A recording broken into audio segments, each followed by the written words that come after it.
very big drill.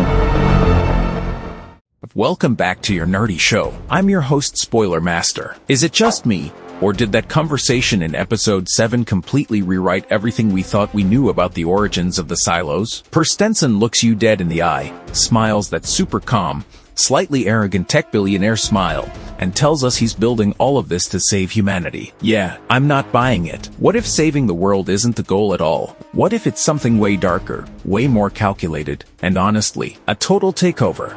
Look, the more I sit with that whole scene, the private jets, the threat of Guantanamo Bay hanging in the air, those massive drills digging deep into 300,000 acres of Georgia dirt, the less it feels like an emergency rescue mission. It doesn't look like disaster relief. It looks like premeditated control. Let's unpack this together, because if this theory is right, everything Juliette is fighting against centuries later wasn't a glitch in the system. It was the master plan all along.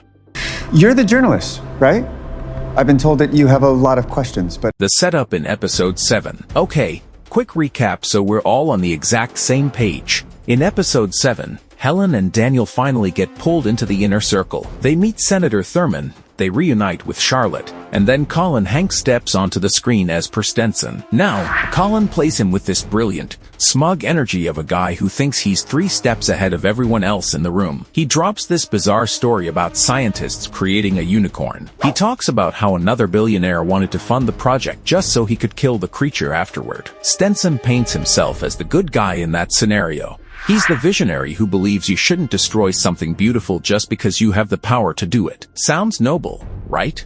But ask yourself this. If you were genuinely just trying to save human lives from an impending threat, why the insane secrecy? Why hand out million-dollar bribes and force non-disclosure agreements under threat of federal prison? Why are you already quietly excavating 51 massive underground cities before any public crisis has even happened? Just being dramatic before. This really is about saving. The bunker analogy. Think about it like this. Imagine your next-door neighbor spends 5 years secretly digging a massive, high-tech bunker under his backyard. When you finally catch him and ask what's up, he just gives you a cozy smile and goes, "Oh, don't worry about it. Just building a little shelter to help out the neighborhood when the time comes." You'd nod to his face, sure, but the second you got home, you'd lock your front door and start watching his house like a hawk. Why? Because regular people don't do that. People who build massive, secret lifeboats before a storm hits usually know the storm is coming. Or worse, they're the ones seeding the clouds. That is the exact vibe Stenson gives off. And getting to know the world's most important secret. The real reason, Arcs for Humanity 2.0. So what is he actually up to? My theory is simple, and honestly, once you map it out against what we know about the silo's future, it feels almost impossible to ignore. Stenson and his circle aren't preparing to survive the end of the world. They're preparing to own whatever comes after it. The silos were never designed to be safe havens or temporary bomb shelters. They are controlled societal experiments. They're arcs built exclusively for a human population that they get to curate, manage, and shape from scratch. Look at the mechanics of the silos centuries into the future. Memory-suppressing chemicals running through the drinking water, constant visual surveillance, an automated algorithm that can casually decide who lives, who dies, or who gets neutralized. A hardwired safeguard protocol ready to flood an entire silo with toxic gas the second the population steps out of line. That kind of hyper-authoritarian architecture doesn't just happen by mistake over 200 years. Systems like that aren't built out of desperation. They are engineered from day one. Our own gene editing technology. It makes CRISPR look like Fisher-Price. Stenson's savior complex. And who is sitting at the blueprint table in the before times? A high-ranking politician with unlimited systemic leverage, and a trillionaire tech mogul with more capital than most sovereign nations. Stenson doesn't care about saving everyone. He cares about playing architect. He wants to select who survives, how they live, and what they are allowed to remember. Remember that unicorn story again. I don't think that was just a quirky piece of dialogue.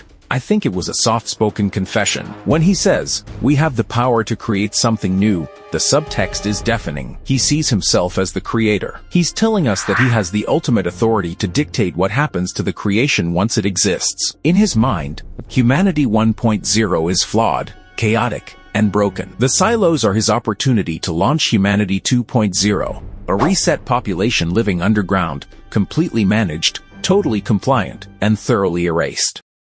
He He's the brains. I'm just a believer, doing whatever I can to help. Engineering obedience. And this makes total sense when you look at how the silos operate in Juliette's timeline. People aren't encouraged to thrive or explore. Curiosity is literally treated as a crime. History has been scrubbed clean. Anyone who asks basic questions about where they came from gets handed a rag and sent outside to clean the viewports until their suit gives out. That is not a survival strategy created by compassionate leaders who hoped their descendants would one day return to the green earth. That is a prison design built by control freaks who wanted to make sure human beings remained completely manageable forever. Now, to play devil's advocate for a second, could I be wrong? Sure. Maybe Stenson really is just a well-intentioned billionaire who saw a horrific global disaster on the horizon and threw his fortune into a last-ditch effort to keep the pilot light of humanity burning. But if survival was his only motivation, you wouldn't need memory-wiping drugs in the plumbing. You wouldn't need an algorithm program to execute dissidents. You only install those mechanisms if obedience was the goal from the very beginning. $1 billion if after I created my unicorn, he could hunt. The system working as intended. Stenson doesn't act like a guy trying to avert a tragedy. He acts like a guy executing a business strategy. To him, the end of the world isn't a catastrophe, it's an acquisition. That's what makes this so dark. Because if Stenson is lying, then everything Juliette, George, and everyone else has been fighting against isn't just a corruption of a noble idea. It's the original vision operating at peak efficiency. The lies about the surface world, the forced breeding programs, the quiet execution of anyone who remembers too much, it all leads straight back to those polished conference rooms in the before times, where men like Stenson decided they were qualified to control the future of the species. Richest man on the planet, and you're going to give us the world's largest secret for $100,000. Looking ahead to the apocalypse. So where does this leave us heading into the rest of the season? It forces the show to answer the biggest question of all. How did the world actually end? Was it an actual war, a natural apocalypse, or did Stenson and his allies actively trigger the collapse because they decided the old world was too messy to govern, and it was time to clear the board? I'm not saying Stenson necessarily launched the missiles or released the poison himself, but I am saying the people who built the silos didn't build them out of mercy. They built them for selection and control. That's where my head is at after episode 7. The show didn't frame that Georgia drill site like a sanctuary. They framed it like the footprint of a giant trap. What are we going to see?